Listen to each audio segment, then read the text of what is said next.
सेतो कागजमा मनको रङले फुल बुट्टा भरि पठाछु जतन गरी बाछेर मनले जवाफ लेखी पठाउनु हो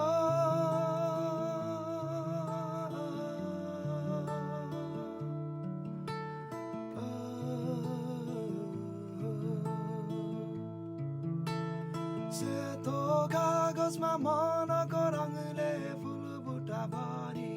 पठाछु जतन गरी बाछेर मनले जवाफ लेखी पठाउनु आकाशै जानको त्यो खुर्बे जुन गुम्बाको लोदोली छेकनी भेटघाट सपनी जस्तो